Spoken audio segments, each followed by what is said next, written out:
Hi everybody, thanks for joining us here on ACELab360.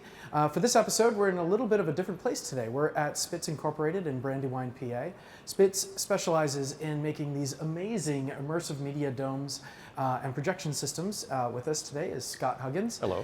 And so why don't you tell us a little bit about what you do here at Spitz, what you make, and what goes into some of these things. Sure. I'll start with the room that you're in here. This is a 30-foot diameter Spitz dome. And this would be a representative facility of a school planetarium or a college planetarium. The room that you're in right now is empty of seats because this is a test and development dome for us, so we're regularly moving equipment in and out and moving seats in and out. But this dome would hold about 60 or 70 people if we had an audience in here. Spitz's business really breaks into two parts. We make this dome that you see overhead, and we also make the planetarium display systems like the projector you're looking at right here. So gone are the days where we just have this big sphere with little holes in it projecting just planets and stars. Now we've got this fully digital system, and there's some things that are special about this. This isn't just like go to Staples and get a projector for your presentation. Yeah, well right? put. 20 years ago, the instrument in the middle of the room would have been what we call an optomechanical star projector. And just like you described, a little point source of light, little holes and lenses in the star ball, and the ability to spin that thing to represent the daily motion of the stars. And that was about it. It was a one-trick pony. Now what you're seeing is a very sophisticated video system. This is a Canon laser illuminated projector. And it's equipped with a custom fisheye lens that we developed with one of our optical partners. And the combination of the laser illuminated projector and the fisheye lens allows us to project full motion, full color, very bright video all across the dome. And so this is projecting into a 30-foot dome at the moment, but I mean, what would you say is a near maximum size dome for a projector like this? The biggest dome that we would install this projector in would be about a 40-foot dome. We're looking into 50 foots. Mm-hmm. When we get into larger domes, then what we do is suspend two video projectors on either side of the dome. We hang them just under what we call the dome spring line, which is the bottom edge of the dome.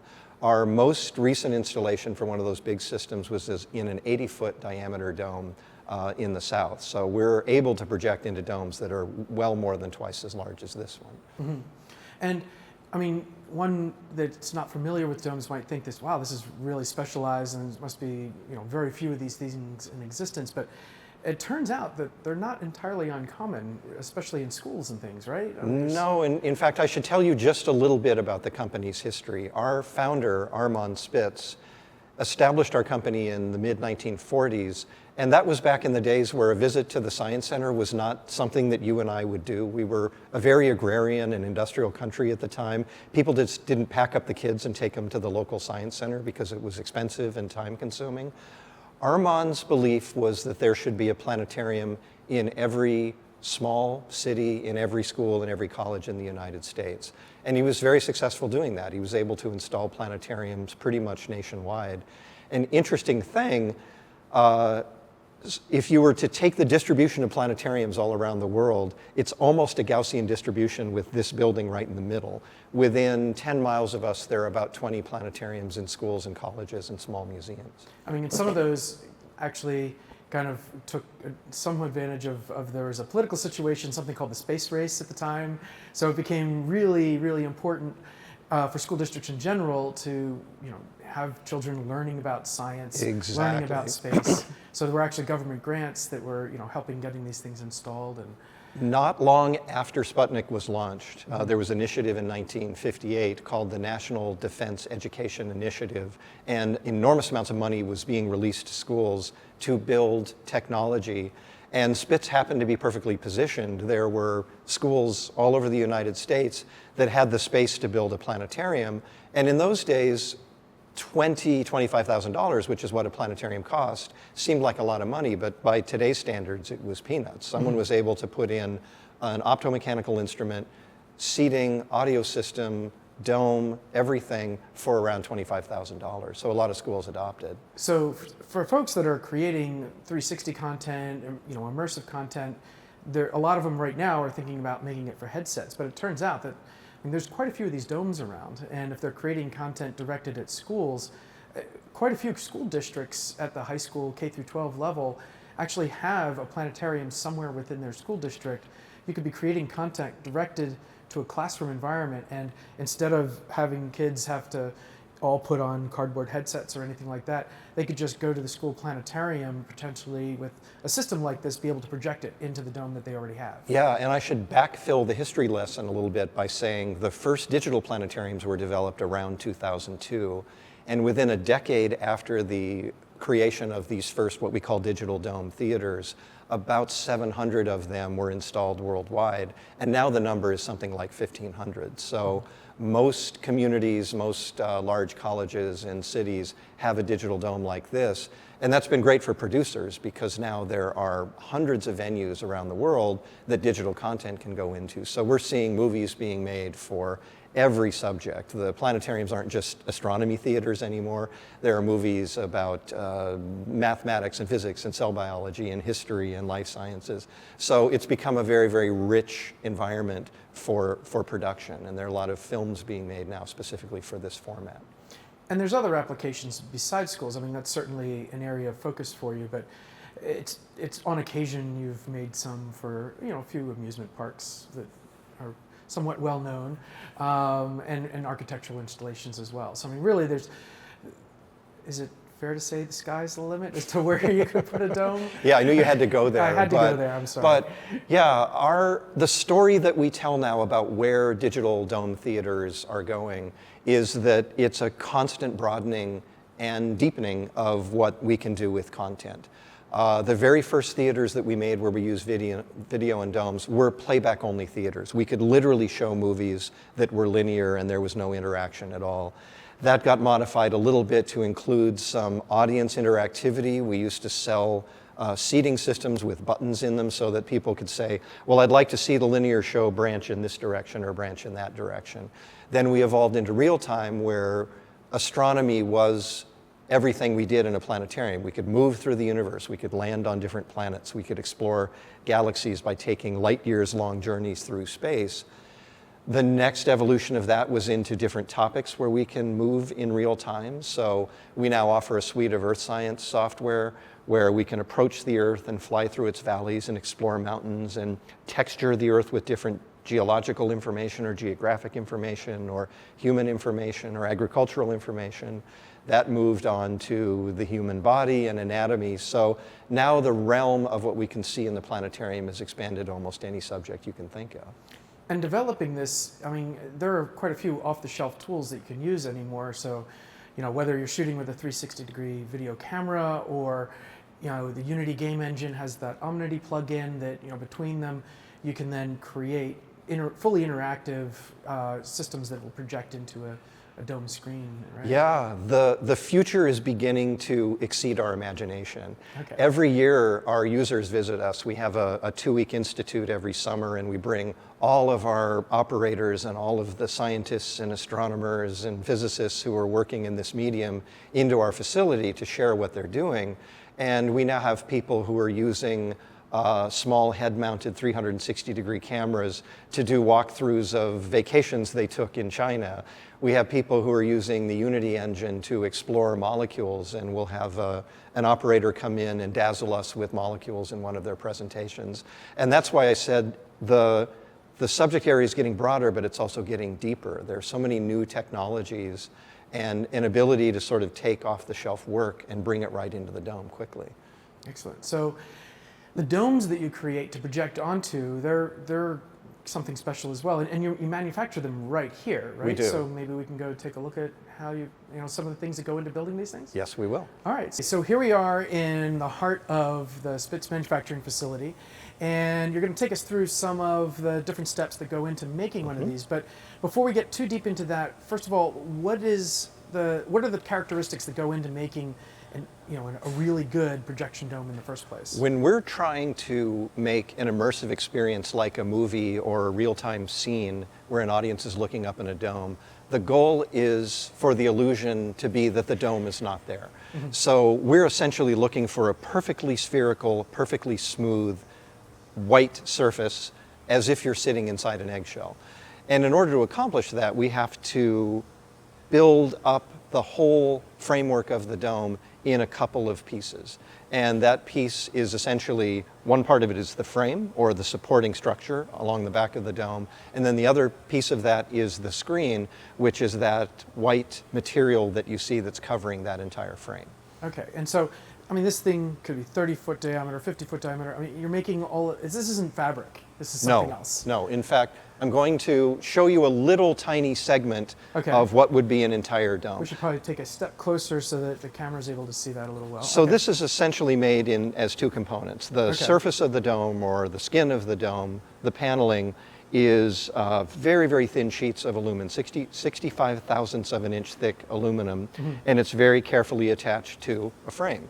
And the frame is made out of extruded aluminum channel, and these go together like a kit. In fact, off in the distance are stacks and stacks of cases where domes are being sent out to the world, and a requirement for almost every facility is that that case be able to be turned on its side and rolled into a standard doorway. So we have to be able to build this structure that's going to be sometimes 80, 90 feet across, but break it down into little cases that can be rolled into a doorway that you and I would fit through. Sure. Now, when all of these components are coming together, you know, to get that eggshell look, what happens when the different pieces come together and you've got these seams, right? So, yeah, that's about the actual creation process of the panel. Before we get to the panel process, let's quickly talk about the frame. Sure. The pieces of aluminum that you're seeing here are raw materials for what's essentially going to be that skeleton of the dome. And those panels that you're talking about are going to be attached to that frame. They can't come in like this, unfinished, 16 feet long. And there's a machine over to the left here, which is a rolling machine.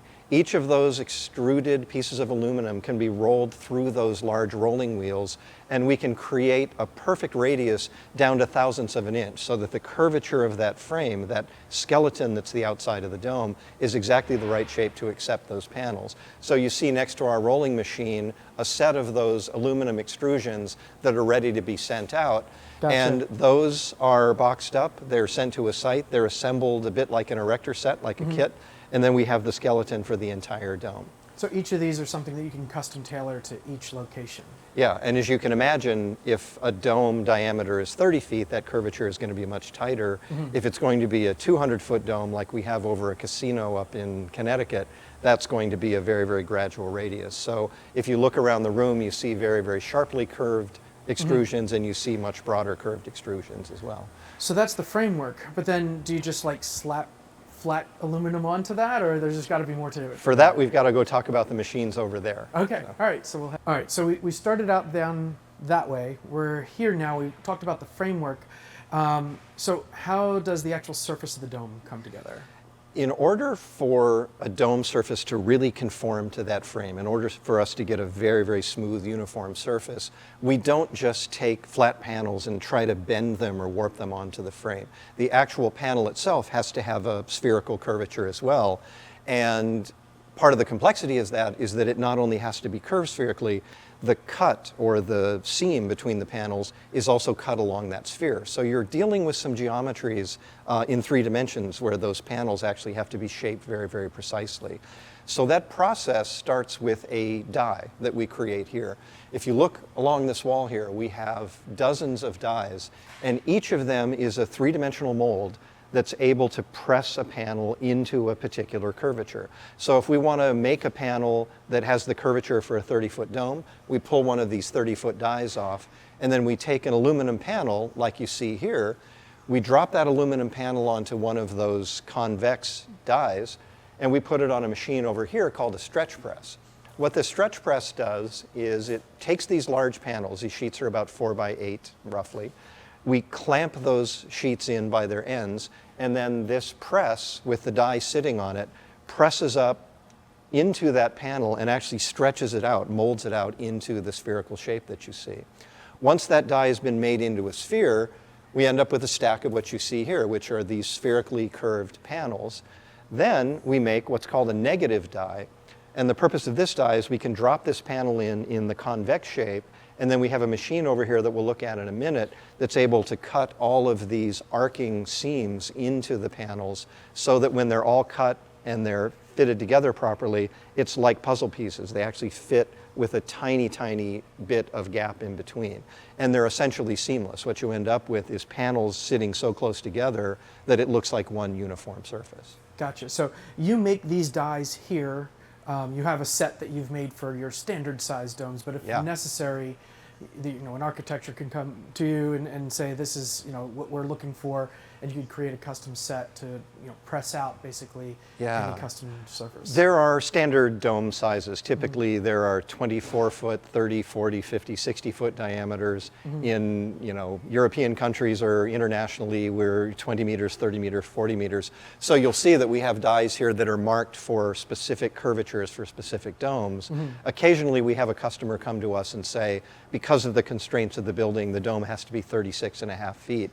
In that case, we just make a die. And we have a machine that not only makes the cuts in these panels that actually does the cutting, but that die will make, that router machine, that cutter will also make these dies as well. Oh, great. So let's take a look at that. All right. So this is the machine you've been alluding to. Tell us a little bit about this. This is one of only about 3 of its kind in the world. This is what's called a large bed 5-axis router. And what we're able to do with this router is place really big things on this table and then articulate the routing head so that we can cut anything we want. And when we say cut anything we want, we literally mean making those dies. We take these enormous aluminum blanks and we move the router head over it very slowly and make either the positive or the negative die. We can cut the mounting holes into the frame pieces, which is what these are set up to do, so that when they screw together, all of the mounting holes are already in place. That's all done with this router. And then the most sophisticated thing we do is to lay the large uncut panels on top of the negative dies and then very, very precisely cut down to a few thousandths of an inch the exact curvatures and the exact shapes of those panels, so that regardless of the geometry we're doing, whether it's an oval or a sphere or a toroid or whatever strange shape of spherical thing we're making, all of those panels fit together perfectly every time. So each panel is custom for a specific spot in a specific dome. Exactly. And everything goes together great. Exactly. Excellent. All right, thanks for showing us. Our pleasure. Scott, thanks very much for showing us all around, showing us the dome, the manufacturing facility. It's all really amazing. If anyone's interested in finding more about your company, you're on the internet, you have a website. Yes, if anyone wants to know more about domes, projection systems, or anything else Spitz does, we are www.spitzinc.com. You can visit us, go to our contact form, and we'll be happy to answer any questions anyone has. And just out of curiosity, I mean, this is we're about in April of 2017 right now. Are there any conferences that you'll be exhibiting at coming up in the next couple of months? People can see our technology at the Infocom conference in June. We'll be partnered with Canon there, and we'll have a dome set up. We'll be partnered with Drexel University at the SIGGRAPH conference this year. And then in October of 2017, the National Planetarium Conference, which is being called the Pleiades Conference, is being held in St. Louis. So 3 opportunities to see our stuff this year. Great. So if you can make it to one of those conferences, be sure to check out Spitz's demonstrations. And thanks again for watching. Until next time, have fun. Thanks, Nick.